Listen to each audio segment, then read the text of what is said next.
नमस्कार मित्रों, आज मैं आप सभी के सामने एक नई वीडियो के साथ आया हूं और आज मैं बात करूंगा डेमोक्रेसी। डेमोक्रेसी किसे कहते हैं और डेमोक्रेसी आज हमारे देश में किस तरह से योगदान दे रही है और किस तरह से आज उसको हम मदरलैंड ऑफ डेमोक्रेसी इंडिया को हम कहते हैं। तो डेमोक्रेसी के बारे में अगर हम बात करें तो डेमोक्रेसी का मतलब है हम अपने स्वतंत्र विचारों को रख सकते हैं, हम स्वतंत्र रह सकते हैं और अपनी स्वतंत्र शिक्षा को प्राप्त कर सकते हैं और कहीं भी जाने आने का और अपने विचार रखने की बात करते हैं हम डेमोक्रेसी के अंदर। लेकिन आज हमारे देश की कुछ ये हालात बन चुके हैं कि डेमोक्रेसी के अंदर हम देखते हैं कि किस तरह से हमारी सरकारें कब्जा करती चली जा रही हैं और कैसे आप कह सकते हैं कि जो सरकारें हैं हमारी या हमारे जो लीडर्स हैं किस तरह से डेमोक्रेसी को एक मजाक बनाकर रख दिया है हमारे देश के अंदर। जैसे कि हमने देखा था किसान आंदोलन में जो पिछला हुआ था, उन्होंने तो अपने 3 काले कानूनों को वापस करवा लिया और आज हम 2024 के अंदर हम बात कर रहे हैं कि डेमोक्रेसी को किस तरह से ख़त्म किया जा रहा है। एग्जाम्पल के लिए अगर हम बात करें किसान आंदोलन की, तो किसान आंदोलन के अंदर आपने देखा होगा कि लगभग 700 लोग मारे गए थे। उसके बाद उन्होंने 3 काले कानून को हटाया, वापस लेना पड़ा सरकार को। लेकिन आज हम उन 3 और काले कानूनों की बात करेंगे जिसको लेकर के आज कोई ना तो आगे आ रहा है ना उस पर कोई बात करना चाहता है।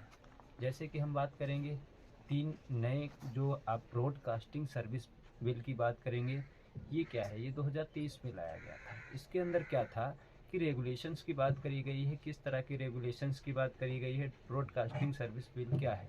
ब्रॉडकास्टिंग सर्विस बिल उस बिल को हम कहेंगे जिसके अंदर हमारे टीवी चैनल्स, हमारे यूट्यूब चैनल्स या जिस तरह से हम कह सकते थे टीवी चैनल्स के ऊपर था कि अगर कोई चैनल कुछ दिखाना चाहता है तो वो किस तरह से दिखा सकता है और उससे पहले आपको सरकार से परमिशन लेनी होती या जो आपके ब्रॉडकास्टिंग सर्विस ऑफिसर्स होते थे वो पहले इसको चेक करते थे कि क्या ये कंटेंट दिखाने लायक है समाज को, देश को या नहीं। लेकिन आज हम देखते हैं इस पर भी हमारी सरकार या हमारे लीडर्स का कब्जा हो गया है कि आज हम अगर देश के अंदर टीवी के और यूट्यूब चैनल्स पर अगर हम कुछ देखते हैं, कमेंट करते हैं या कुछ अपने विचार रखते हैं तो आज उसको किस तरह से लोगों को डेमोक्रेसी को खतरा मानते हुए उन चीज़ों को हटा दिया जाता है। आज हम कोई नई वीडियो डालते हैं स्वतंत्रता के ऊपर या आप कह सकते हो किसी लिंक लव स्टोरीज हो जाती हैं, हम कह देते हैं कि इससे इस व्यक्ति को खेद है और इसलिए इसको हटाया जा रहा है। आपको बुला करके वहाँ घंटों तक आपको बिठाया जाता है, ऑफिसर्स आपसे क्वेश्चंस पूछते हैं। आज आप कह सकते हो कोई भी कंटेंट तैयार करते हैं तो बिना सरकार की परमिशन से आप नहीं कर सकते। अगर ऐसा करते हैं और किसी व्यक्ति को इससे खेद है तो आपका उस कंटेंट को जवाब देना पड़ेगा, आपको कोर्ट्स के चक्कर लगाने पड़ेंगे, कई महीने कई साल बीत जाएंगे और आप उसके जवाब देते रहेंगे। कि कब तक लड़ोगे आप? हम और आप इतने तो कैपेबल तो है नहीं कि हर रोज़ जा कर के कोर्ट में बैठें या हमारे पास इतना पैसा है कि हमारे बड़े बड़े वकील्स होंगे, क्योंकि हमारे पास जो सरकार है, जो लीडर्स हैं, उनके पास तो बड़े बड़े वकील्स की कह सकते हैं। इसलिए आज हम देखते हैं कि जो टीवी गोदी मीडिया की हम बात करते हैं तो गोदी मीडिया आज उनको क्यों ऐसा बनना पड़ा? उनका भी तो एक कारण है, क्योंकि अगर इस तरह की चीज़ें ना करे तो सरकार क्या कर सकती है? इस कानून के ब्रॉडकास्टिंग सर्विस बिल के कानून के आधार पर उनके चैनल्स को बंद किया जा सकता है या उनको जवाब देना पड़ सकता है। अगर उनके हिसाब से नहीं चलते हैं तो उनको उन कंटेंट्स को दिखाना पड़ता है। जैसे कि अभी हमने 2024 में किसान आंदोलन में देखा, इतने सारे लोगों के ट्विटर अकाउंट्स हैंडल्स जो हैं बंद कर दिए गए। क्यों बंद किया गया? उसका मुख्य कारण क्या था?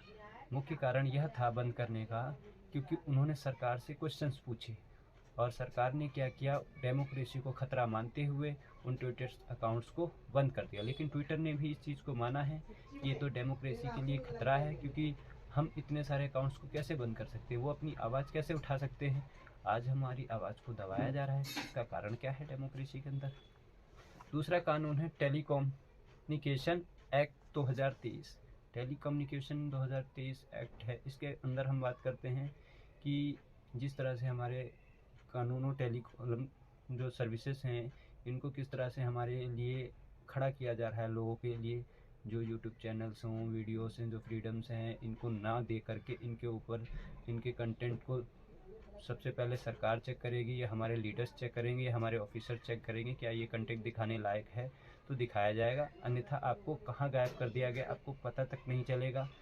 आज हमारी डेमोक्रेसी इस लेवल तक पहुंच चुकी है। बात करते हैं data, personal data protection act की, तो इसके अंदर बायोमेट्रिक डाटा आज हम देखते हैं हर चीज़ में बायोमेट्रिक डाटा लगाया जाता है, जिसके माध्यम से हम देखते हैं कि हमारे आधार कार्ड्स, हमारे डिटेल्स, पर्सनल डिटेल्स, सारा डाटा सरकार के पास है। सरकार हमें जब चाहे तब टारगेट कर सकती है, जब चाहे वो हमारा डाटा ले सकती है। लेकिन हम क्या कर सकते हैं, हम सरकार का डाटा नहीं ले सकते। इससे पहले हम क्या करते थे, हमें किसी का पता करना होता था कि किसी मंत्री की जैकेट का प्राइस क्या है, किसी मंत्री के जूते का प्राइस क्या है, किसी अधिकारी का क्या सैलरी है। इस तरह से हम पर्सनल डाटा मंगवा सकते थे, लेकिन अब ऐसा नहीं कर सकते हैं।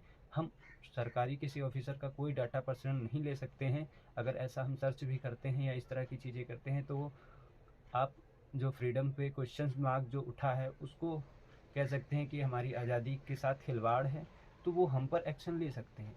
लेकिन सरकार जब चाहे तब किसी भी पब्लिक प्रोसिक्यूटर या पब्लिक का कभी भी कोई सा भी डाटा कहाँ से भी निकलवा सकती है। आपको कह सकती है आप देश के लिए है, ये देश की स्वतंत्रता के लिए है, देश की रक्षा के लिए है, इस चीज़ को वो आपसे डाटा मंगवा सकती है, आपका डाटा वो यूज़ कर सकती है। लेकिन आप उनके डाटा को नहीं, इल्लीगल बता दिया जाएगा अगर आप उनके डाटा इस्तेमाल करते हो या उनसे किसी से पूछते हो कि ये डाटा कि इस मंत्री का क्या सैलरी है, क्या चीज़ है, क्या इस तरह की चीज़ें आप आगे चल के पूछते हो तो आप पर क्वेश्चन मार्क उठ जाता है। तो हम कह सकते हैं आज हमारी डेमोक्रेसी किस तरह से खतरे में नज़र आ रही है।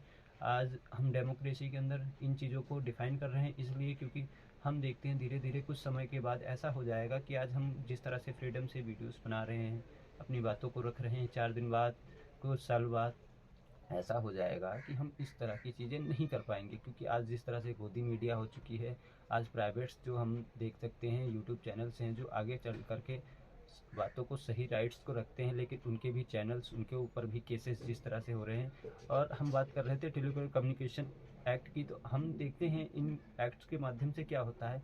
तो सरकार हमारी है, हमारे कंटेंट्स को क्या करती है, हम पर किसी भी प्रकार का आरोप लगा सकती है कि या कोई भी पब्लिक का पर्सन आकर हम पर केस कर सकता है कि इसने हमारी स्वतंत्रता के साथ खिलवाड़ किया है, इन्होंने ऐसे कंटेंट बनाए हैं जिससे मेरी स्वतंत्रता पर खेद पहुंच रहा है। तो आपको वो ऑफिसर्स उठा कर ले जाएंगे, आपके जो इक्विपमेंट्स हैं जैसे लैपटॉप है, मोबाइल्स हैं, इनको उठा ले जाएगी।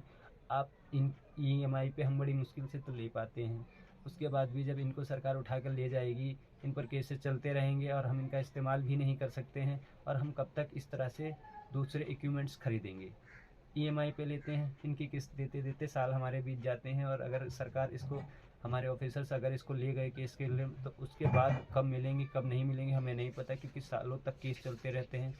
तो इस तरह के हम कब तक केस लड़ेंगे। तो हमें कह सकते हैं आज हम अपनी बात को रखते हुए 500 बार हमें सोचना पड़ता है। क्यों सोचना पड़ता है, क्यों डेमोक्रेसी मदर इंडिया कहा जाता है। डेमोक्रेसी जो है, भारत दुनिया का सबसे बड़ा देश है, और आज हम उसी देश के अंदर डेमोक्रेसी को मरता हुआ देख सकते हैं। आज हम खतरा मान सकते हैं कि हमारी जो सरकारें हैं डेमोक्रेसी के लिए आज खतरा बनती हुई नज़र आ रही हैं। उम्मीद करता हूँ डेमोक्रेसी को लेकर के आप लोगों को ये छोटी सी वीडियो समझ में आई होगी, और उम्मीद करता हूँ इसी तरह से मैं आगे और भी कंटेंट्स को लेकर के वीडियोस आऊँगा। धन्यवाद। सब्सक्राइब करें, लाइक करें, और ऐसे ही मेरे को आप अपना आशीर्वाद देते रहें। धन्यवाद आप सभी का कि आप सब मेरे से जुड़े।